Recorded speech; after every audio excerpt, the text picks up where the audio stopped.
The National Football League celebrated its 48th season of play in 1967. Like the previous 47, the 48th was filled with action, excitement, and pageantry.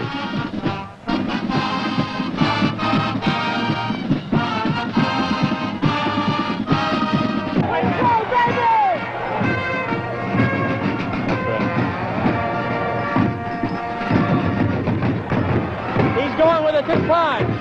9, 8, 7, 6, 5, 4, 3, 2, 1, 0.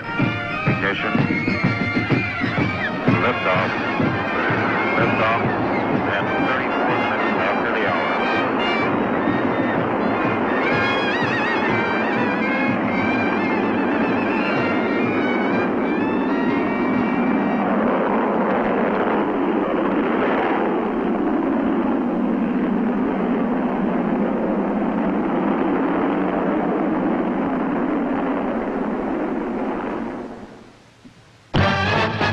Due to an influx of lightning-fast speed merchants, the kickoff return became an event in itself in 1967. Leading this barrage was number 23, Travis Williams, the electrifying Green Bay Packer rookie. His 4 returns for touchdowns broke the league record while breaking his opponents' backs. Gale Sayers was no less successful at this specialty. Galloping Gale finished a close second to Williams, averaging nearly 40 yards per return.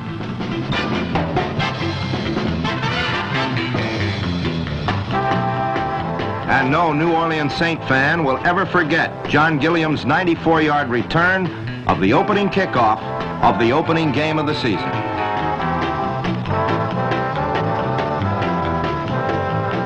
Specialty teams in general improved vastly in 1967. There were more successful onside kicks than in previous years. This one by Baltimore against Green Bay gave them that proverbial second chance and set up their game-winning score. 1967 was also the year of the block punt, again indicative of the concentration placed on the special units by coaches and players. Among the key plays of the season was this unforgettable moment in the Rams-Packer game when a block punt in the last seconds enabled the Rams to stay in contention for the Western Conference title. Of course, most punts were successfully negotiated. But men like Bob Hayes made teams like Cleveland almost wish they had been blocked. Hayes single-handedly beat the Browns in the division playoff with 2 of his patented returns.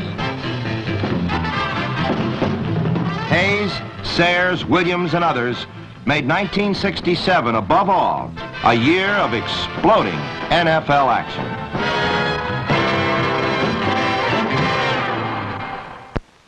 Under the new 4-division alignment, each division seemed to have its own personality. In the Eastern Conference, the keynote of the Capital Division was the receiver. 5 of the league's top 6 were in this division, and the Saints' contribution was number 46, Dan Abramowitz. All right. First touchdown. All right. Feel good. All right. All right. Coach Tom Fears saw the Saints score more touchdowns, and much of their success must be attributed to the hands of Abramowitz. Number 46 was a 17th round draft choice who performed like a Heisman Trophy winner.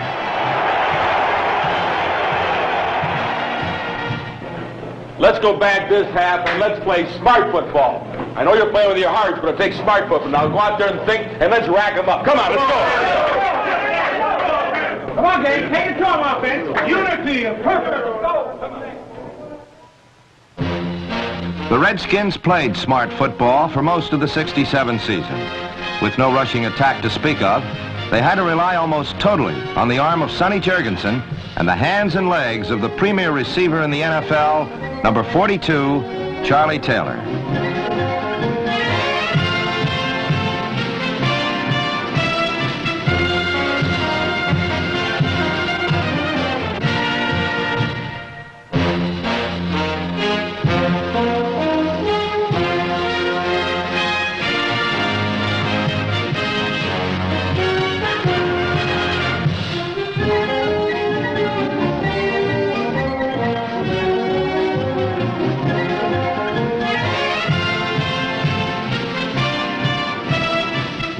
Taylor repeated as the most prolific pass catcher in the league.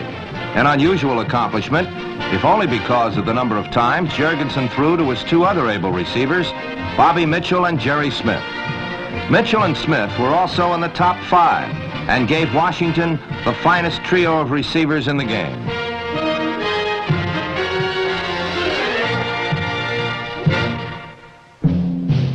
Number 18 is Ben Hawkins. Hawkins led the Philadelphia Eagles to a second-place finish in the Capital Division. The Hawk came into his own after a disappointing rookie year and parlayed his moves and lightning speed into a devastating deep threat. He led all receivers in yards gained and was certainly the Eagles' brightest light in 1967.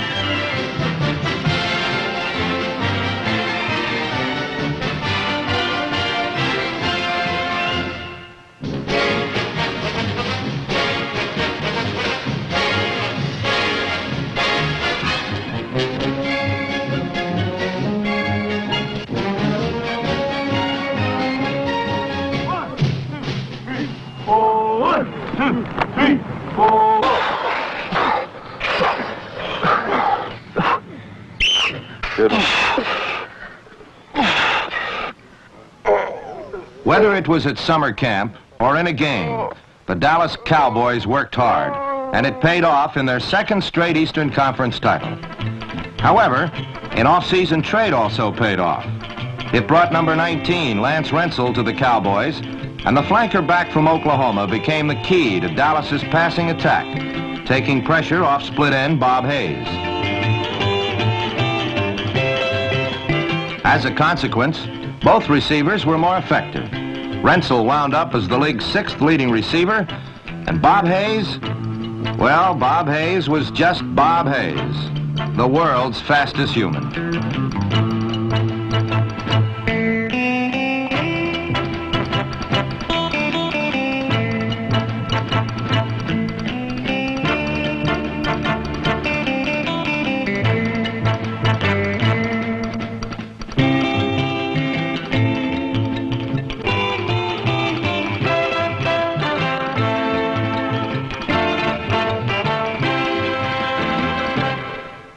In the Century Division, the key factor was the quarterback. The winner was led by an injured veteran, the Giants by a new leader, and 2 others by rookies.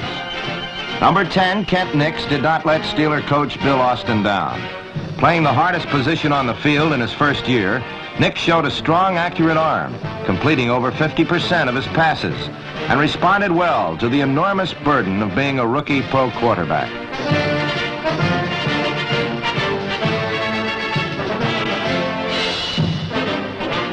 This is the face of quarterback Jim Hart. Called on to replace Charlie Johnson, Hart led the Cardinals with the poise of a 10-year veteran as he refused to come unglued under pressure.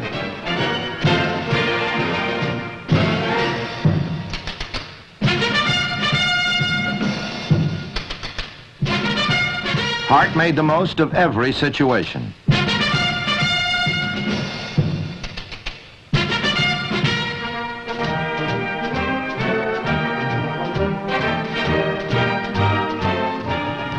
In his first full season as a pro, Hart threw for 19 touchdowns. Another Cardinal rookie, number 80, Dave Williams, helped make Hart a success in St. Louis.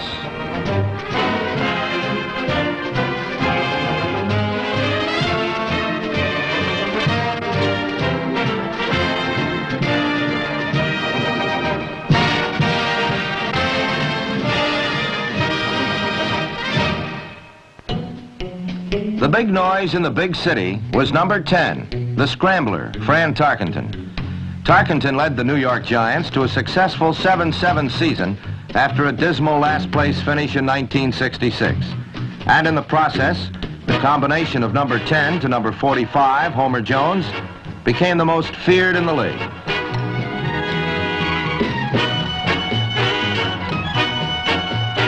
Even when Tarkenton wasn't throwing, the result was exciting.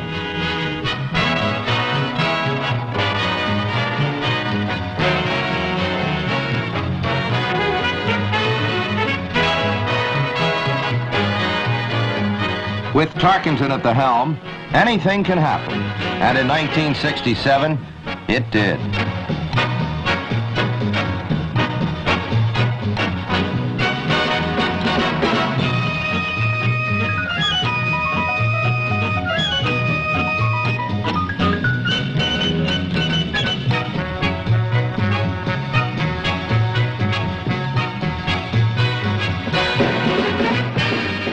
was injury-ridden Frank Ryan, sitting out the last game of the regular season.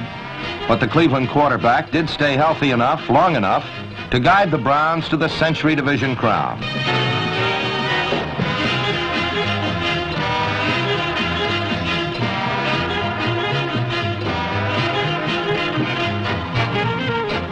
Playing with pain was nothing new to Ryan. It is one of the disadvantages of being a starting pro quarterback in the National Football League. One of the advantages, however, was being able to pitch the ball out to the league's leading rusher, number 44, Leroy Kelly. As a result, Ryan guided a balanced attack that produced a division title.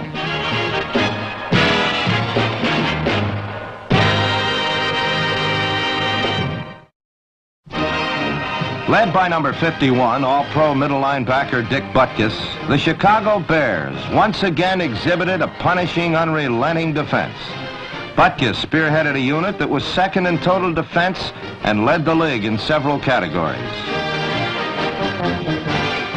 To complement a powerful defense, add the most exciting runner in pro football, Gale Sayers.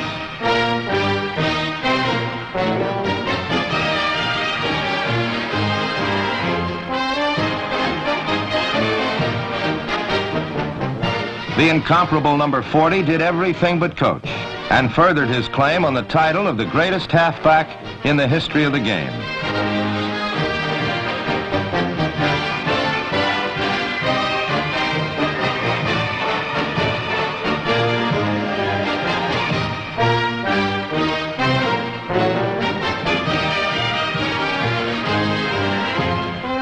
With a parlay like Butkus and Sayers, the Bears should give the Packers a fight for the Central Division title next year.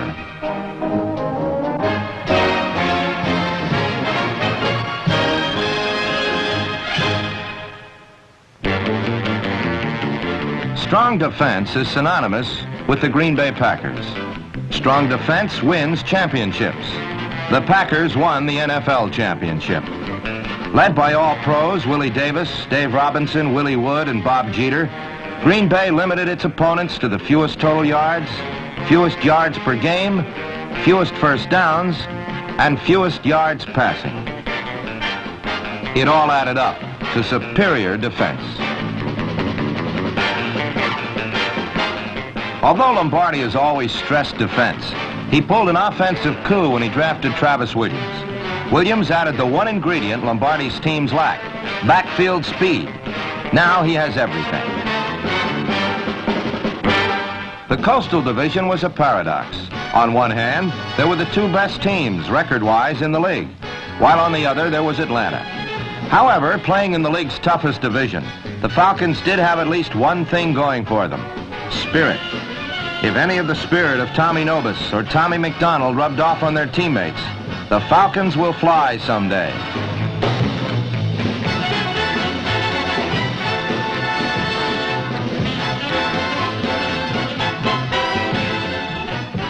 Go! Oh, yeah. Stay with him. Push him, Tommy. You throw him down. Get over and get him. He's roll back there and get to the passer. Don't stay on the line of scrimmage. Get back there and play football.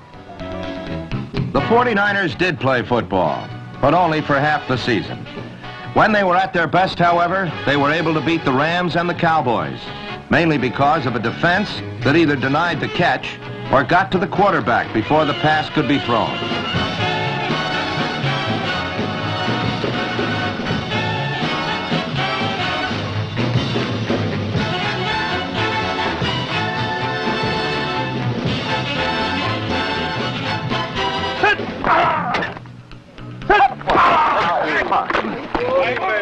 So the worst thing that can happen, Claude, when you go down all the way like that, is that you're down and you're head up like that, right? If you're head up, you got a stalemate. He's not going to lick you then. But if it happens this way, where he is under you, then he's got... Little did Baltimore coach Don Shula know last summer that the Colts' entire season would be contained in one dramatic confrontation with the Los Angeles Rams. Ironically, their last regular season game. In fact, if it had not been for an earlier season tie with the Rams, Baltimore would have been division champion. In this, the first meeting between the two powers, the teams matched play for play, point for point, until the final gun ended the 24-24 tie.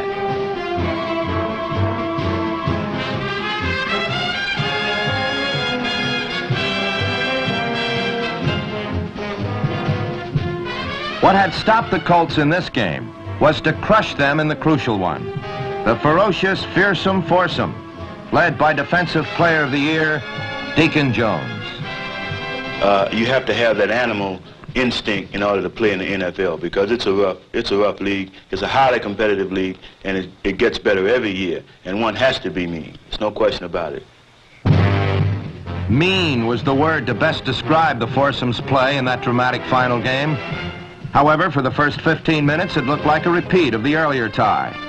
The NFL's most valuable player, Johnny Unitas, lofted a pass into the end zone, and Willie Richardson made a picturesque diving catch to take a 7-0 lead.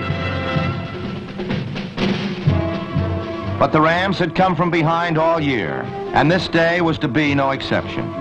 In one swift 80-yard explosion, Roman Gabriel and Jack Snow had tied the score.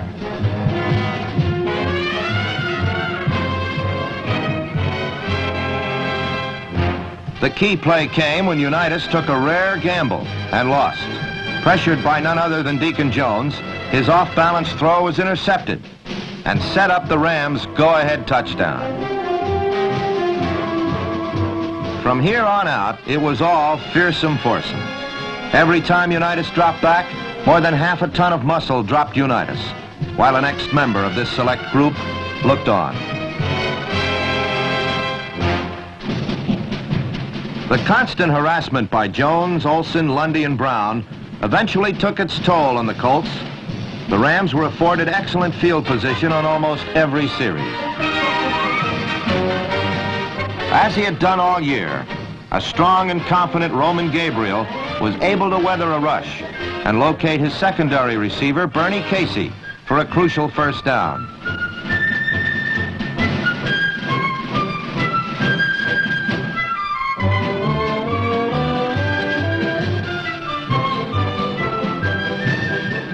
A Gabriel to Truax touchdown iced the convincing 34-10 victory for the Rams.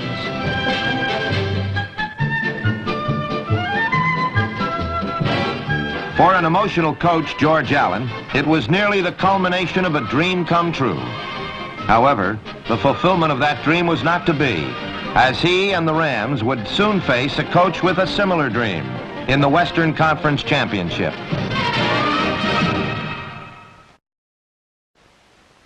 2 weeks before, Coach Vince Lombardi had seen his team suffer a last-second defeat to Los Angeles. Today, the Rams found out what Lombardi already knew. The Packers had a fearsome foursome of their own.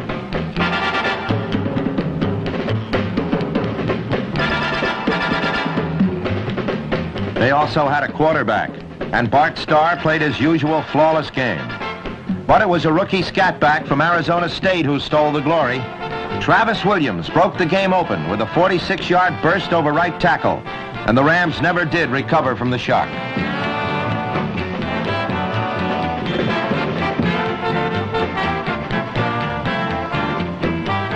Starr and Carroll Dale helped put the game out of reach in the second half on a 65-yard bomb that carried to the 1.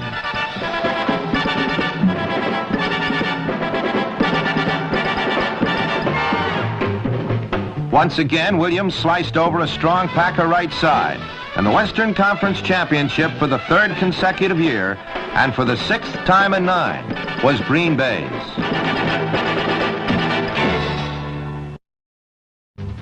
However, one more act remained in this NFL drama. The cast was the same as in 1966. The drama was greater.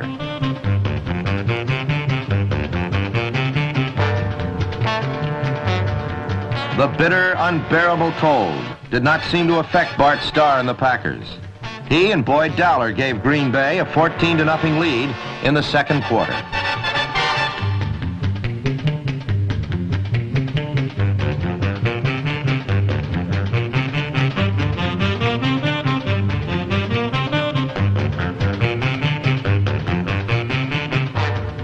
However, the Cowboys had not come 1,000 miles in sub-zero weather to play dead. Willie Towns forced, and George Andre recovered a star fumble. And as they did in '66, the Cowboys gnawed back at the Pack.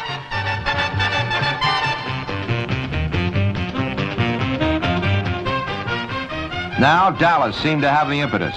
After a scoreless third quarter, an option pass caught Green Bay flat-footed, and the Cowboys had the lead.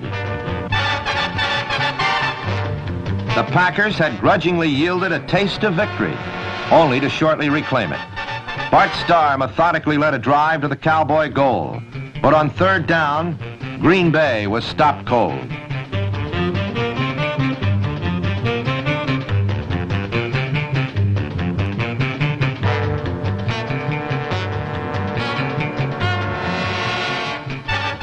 The rest was history.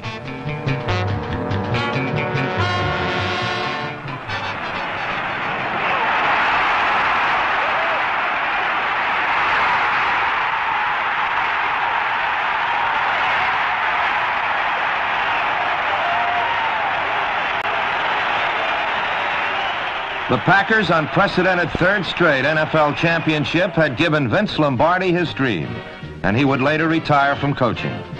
Before his retirement, he and the Packers scored their second Super Bowl victory. But the Super Bowl was an anticlimax to what many said was the most dramatic championship game in history. A game that was a fitting climax to 1967, an outstanding year in the National Football League.